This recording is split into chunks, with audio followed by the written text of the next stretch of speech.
광명송 빛의 노래 22쪽 진리의 빛은 진공 성분이다. 고대 선도의 문헌은 우주가 진공에서 발생한 상황에 대해 이렇게 말하였다. 일기는 즉 하늘 천이며 빈 것은 공이다. 스스로 중일의 신이 있어 능히 삼이 된다.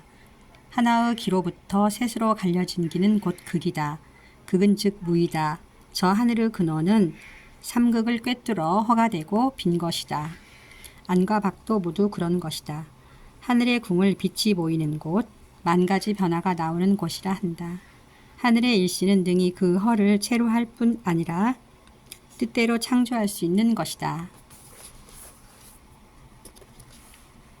이러한 말씀들이 우주가 진공에서 생겨났으며 진공빛의 세계가 곧 하늘이요 하느님이신 것을 가리켜 준다.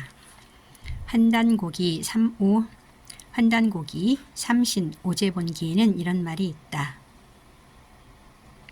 대시의 위아래 사방은 일찍이 아직 암흑으로 덮여 보이지 않더니 옛것은 가고 지금은 오니 오직 한 빛이 있어 밝더라. 대시는 한 처음 곧 최초가 시작한 때이니 빅뱅이 일어난 때의 상황과 연관지어 볼 수 있다. 예컨대 빅뱅 직후는 아직 별들이 생겨나기 전이었고 우주의 공간에는 수소구름이 짙게 낀 상태였다. 그래서 물질적인 빛이 진행하기 어려웠기 때문에 빅뱅에서 복사된 광자들이 수소구름 속에 갇혀 있었다. 그랬었다가 우주의 시공간 팽창이 계속 이루어지면서 드디어 현대 우주론에서 우주의 맑게 개미라고 말하는 현상이 일어나서 이제 물질적인 광자가 투명해진 우주의 공간에 진출할 수 있게 되었다.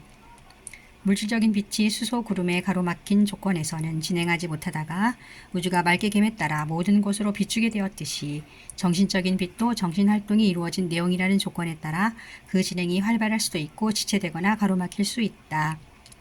예를 들어 관심이 빛 아닌 것에로 기울여지는 조건에서는 그 의식에는 빛이 비활성 상태가 되며 또 그가 빛에 반하는 신념을 가진 사람이면 그의 정신세계에서는 빛이 존재해 행동한다는 것이 망각된다. 그렇지만 그가 망각하는 것일 뿐 진공빛이 위축되는 것은 아니다. 진공빛은 이 우주의 물질이나 정신에 제약받지 않고 초월적으로 존재하고 행동한다. 우주 초기의 물질적인 빛이 수소 구름에 가로막혔을 때에도 진공 성분의 빛은 어디에나 있었고 변일체처 두루 모든 것을 비추었다. 광명변조. 여기서 변일체처, 광명변조는 부처의 진신, 비로자나를 말하는 것이다. 즉 비로자나는 진공빛을 의인화해 말하는 것이다. 그러므로 이러한 진공빛이 밝은 데서 일어난 생각과 행동을 하는 사람은 진공빛처럼 어디에나 도달하고 그 무엇에도 걸림이 없는 달통무예한 정신세계가 트인 사람이 된다. 그리고 이에 더하여 몸과 마음이 이 빛의 자아를 잘 보좌한 구조이게 되면 그가 바로 깨달은 자이며 신선인 것이다. 이 우주는 물질적과 정신이라는 두 현상이 융합된 구조이다. 이것이 우리가 살아가는 우주인데 선도는 이것을 모습 있는 하늘, 해, 달, 별, 바람, 비, 벼락, 곧 자연이라고 하였다. 그리고 이러한 관찰되는 우주 만물의 안팎에는 모습 없는 하늘이요 하느님이라고 불러 이름된 진공빛의 세계가 있다. 이 모습 없는 세계는 보여지는 것이 아니라 오히려 보는 자이다. 보지 못하는 것이 없고 듣지 못하는 것이 없는 전능한 관찰자. 그래서 하느님인 진공빛을 원효는 스스로를 신령스럽게 아는 것이라 하여 성자신해라고 하였고 진울은 비고 고요하며 신령스럽게 아는 것이라 하여 공적 영지라고 하였다. 진공빛의 전능한 지성을 가리킨 말이다. 이 우주의 물질적인 현상에서 성분을 얻어 몸이 이루어지고 이 우주의 정신적인 현상에서 정보를 얻어 마음을 이룬 것이 사람이다. 이 심신, 혼육의 사람은 개체적인 생명현상이고 다분히 동물적이다. 그러나 이 사람 안에 전능한 관찰자요 하느님인 진공빛이 깃들어 영성이 된 것이 신 더하기 인으로 된 존재, 곧 온전한 사람이다. 이러한 사람을 선도는 신선이라 하였고 성경은 이러한 사람을 생령 곧 신이라 하였다. 깨달음은 바로 진공빛이 내 안의 신성이 된 것을 발견하는 것이고, 이 신성의 본래 빛이 밝게 깨어나서 이 빛에서 생각과 행동이 일어나게 되는 일이다. 그런 점에서 깨달음은 수수께끼를 풀어서 이제 궁금한 것이 해소된 것이 아니라 그의 내주적 중심의 진공빛이 밝게 깨어서 그의 존재와 그가 하는 행위의 주체가 되고 있느냐가 관건이 된다. 다시 말해서 지식적으로 아는 것에 그치는 것이 아니라 진공빛이 실제해서 빛이 일을 하는 창조적 삶을 사느냐가 신선의 자격이 되는 것이다. 그러므로 신선은 심신이 건강할 뿐 아니라 그의 생각과 행동의 안팎의 빛이 밝아서 성명정, 영혼육, 삼위가 온전한 하나를 이루어야 하며 그의 중심의 밝은 빛은 반드시 진공 성분이어야 한다. 판단고기에서는 이런 점을 다음과 같은 말로 이야기하고 있다. 이 말씀들에서 특히 삼화, 삼신이라고 한 뜻에 주목해보자. 저 삶을 사는 자의 체는 일기이다.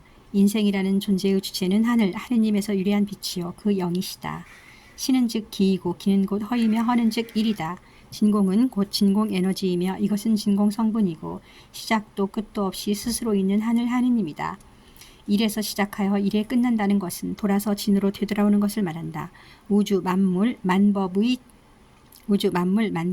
진공이 모습을 바꾼 것이며 여전히 진공인 것이다. 일기는 그가 스스로 능히 동작하여 이루고 진공 요동, 퀀텀, 플럭추에이션, 진공 요동에서 만물이 상전이에 나타나는 것이 되고 가르치고 다스리는 삼화의 신이 된다.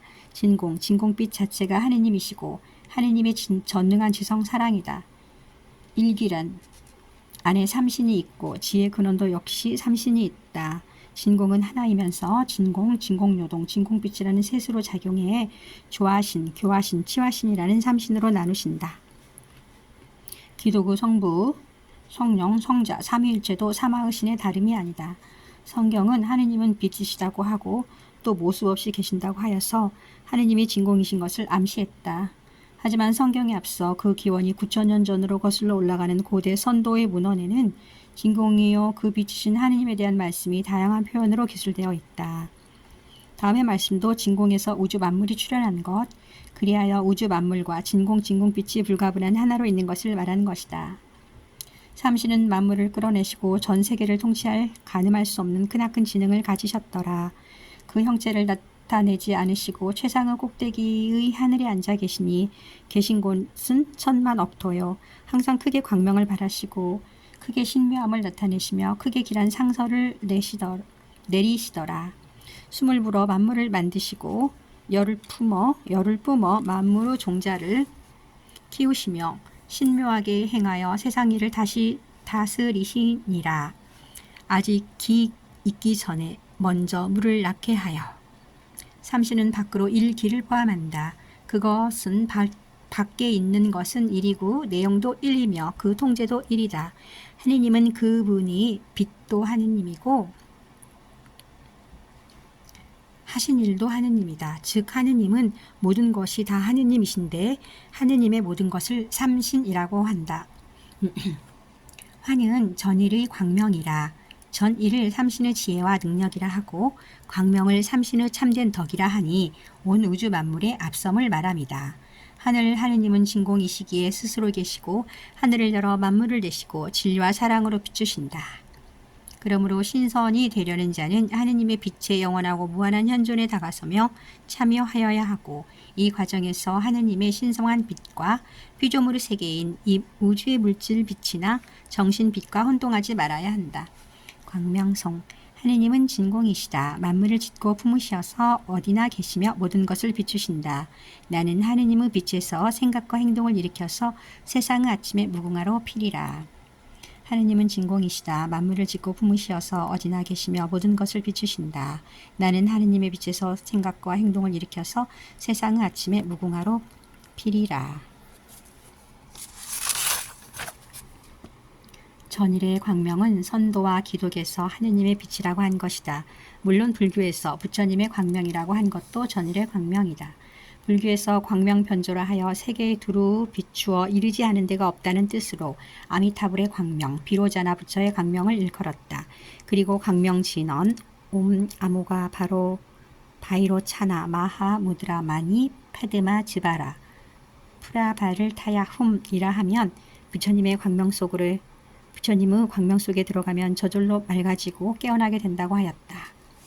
역사적으로 불교도들은 부처님의 광명 속으로 들어가고자 광명 진원하였으며 우리는 그런 일이 실제로 일어나는지 경험해 볼 수 있다. 광명 진원을 하면 후광이 밝아지는지 실험적으로 관찰해 보면 아무리 광명 진원해도 변화가 일어나지 않는 것을 알게 된다. 하지만 이 시대에 우리에게는 광명송이라고 하는 전혀 새로운 경로의 빛의 길이 열렸다. 광명송 하면 그 즉시 진공빛이 응답해 주어서 우리는 그 광명 속에 들어설 수 있고 저절로 맑아지고 깨어나는 변화 가운데 설 수 있게 된다. 게다가 천지인 모두의 광명송 할 수 있고 이를 통해 개인의 깨달음 추구보다 더 소중한 일이 될 수 있다. 두루 비추어 이르지 않은 데가 없다고 한 광명 변조를 할 수 있게 되는 것이다. 선도는 신선으로 돌아감, 곧 회선을 목표로 하는데 회선은 온전한 사람, 전인이었던 처음으로 돌아가는 것이요. 존재와 행위의 중심에 진공빛이 나는 참 생명의 본성이 깨어있는 본래의 상태를 회복하는 것이다. 기독에서 말하는 회개하여 생명을 회복하는 것도 이와 뜻이 같다. 다시 말해서 온전한 사람, 전인은 곧 영혼, 유구, 삼위가 조화로운 일체를 이룬 건강하고 아름다운 사람이다.